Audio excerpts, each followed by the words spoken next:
Hi friends, அனைவருக்கும் வணக்கம். எல்லாரும் எப்படி இருக்கீங்க ஃப்ரெண்ட்ஸ்? நல்லா இருக்கீங்களா? இந்த வீடியோவில் நம்ம ரொம்பவே ஹெல்த்தியான ஒரு ஃபுட்டு எப்படி செய்கிறதுன்னு சொல்லி பார்க்கலாங்க. இதை சாப்பிட்டா நல்லா ஜீரணமாகும்.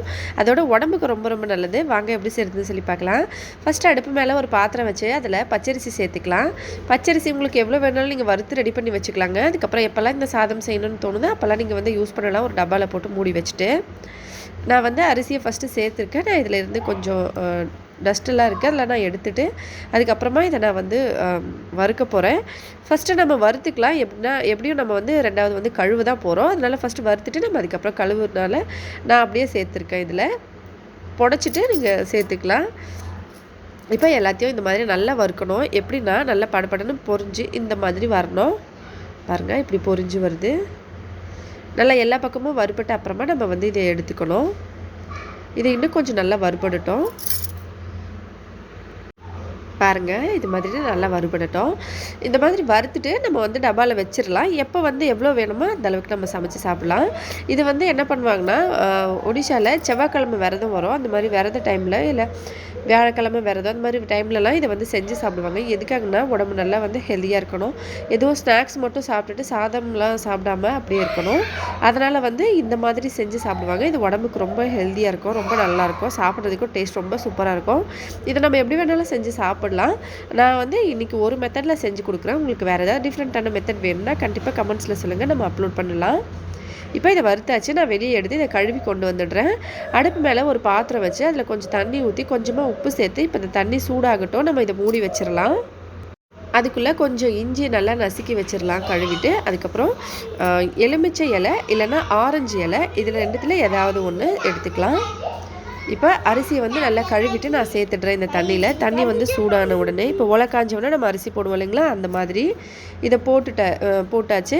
இஞ்சி நான் ஏற்கனவே நல்லா இந்த மாதிரி கழுவிட்டு ஒன்று பாதியாக நசுக்கி வச்சுருக்கேன். அதோட கூடவே எலுமிச்சை இலை எடுத்து வச்சுருக்கேன். நீங்கள் எலுமிச்சை இலை இல்லைன்னா ஆரஞ்சு இலை இந்த மாதிரி சிட்ரிக்கான ஏதாவது ஒரு இலை நீங்கள் சேர்த்துக்கலாம். இந்த நார்த்தங்காய் அந்த மாதிரி ஏதாவது காய் இருக்குது அப்படின்னா நீங்கள் அதோட இலையை கூட சேர்த்துக்கலாம். சேர்த்துட்டு இப்போ இதை மூடி வச்சிடலாங்க. ஸ்லோவாக வச்சிடலாம். அடுப்பு பாருங்கள், இது இன்னும் பச்சரிசி எப்போவுமே சமைக்கும் போது நம்ம உடனே மூடக்கூடாது. அரிசியை போட்டு ஒரு கலக்கிட்டு அதுக்கப்புறமா தான் நம்ம மூடணும். இல்லைனா அரிசி அப்படியே அடியில் நிற்கும். பச்சரிசி அப்படியே உடனே ஸ்டிக்கி ஆகிடும், அடியில் பிடிச்சிக்கும். அதுக்கப்புறம் வேகும் போது அடி பிடிச்ச மாதிரி ஆகிடும். அதனால் நம்ம ஜஸ்ட்டு மிக்ஸ் பண்ணிவிட்டு அதுக்கப்புறமா மூடி வச்சிடணும். இப்போ நான் நல்லா மிக்ஸ் பண்ணிவிட்டேன். இதை மூடிடுறேன். ஸ்லோவான ஃப்ளேமில் நான் வைக்கிறேன். ஸ்லோவான ஃப்ளேமில் கொஞ்ச நேரம் கழித்து ஓப்பன் பண்ணி பார்த்தா இந்த மாதிரி நல்லா சூப்பராக சாதம் வந்துருச்சுங்க.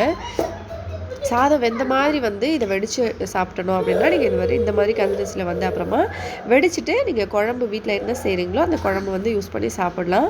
அப்படி இல்லைன்னா நான் இதை எப்படி சாப்பிடணும்னா கஞ்சி மாதிரி சாப்பிட்றதுக்கு ரொம்ப நல்லாயிருக்கும். நான் இந்த மாதிரி வந்த உடனே அடுப்பை ஆஃப் பண்ணிவிட்டு இது ஒரு கிண்ணத்தில் எடுத்து எலுமிச்சை பழ சாறு, இப்போ நான் இந்த அளவுக்கு அரிசிக்கு ஒரு எலுமிச்சை பழத்தில் பாதியை இதில் சேர்க்குறேன். சேர்த்துட்டு இந்த மாதிரி கொட்டையெல்லாம் நான் ரிமூவ் பண்ணிடுறேன்.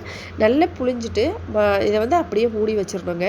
அதுக்கப்புறமா நம்மளுக்கு எவ்வளோ வேணுமோ அந்த அளவுக்கு எடுத்து அப்படியே சாப்பிட்லாம். ஏதாவது ஒரு சைடிஷ் வச்சு செம்ம சூப்பராக இருக்கும். அந்த வாசனை ரொம்ப நல்லாயிருக்கும்.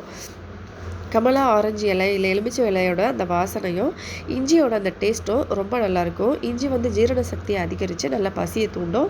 எலுமிச்சை இலையும் நம்மளுக்கு நல்லா அதே மாதிரி பசியை தூண்டும். சாதம் ரொம்ப ஹெல்த்தியாக இந்த மாதிரி செஞ்சோம்னா நமக்கு ரொம்ப ஹெல்த்தியாக இருக்கும். கண்டிப்பாக ஒரு தடவையாச்சும் ட்ரை பண்ணி பாருங்கள் ஃப்ரெண்ட்ஸ். மறக்காமல் கமெண்ட்ஸில் எப்படி இருந்ததுன்னு சொல்லுங்கள். வீடியோ பிடிச்சிருந்தால் லைக் பண்ணுங்கள், ஷேர் பண்ணுங்கள். மறக்காமல் நம்ம சேனலை சப்ஸ்கிரைப் பண்ணிக்கோங்க. ஹெல்த்தியாக சாப்பிட்டு சந்தோஷமாக சேஃபாக பத்திரமா வருங்க ஃப்ரெண்ட்ஸ். நன்றி, வணக்கம்.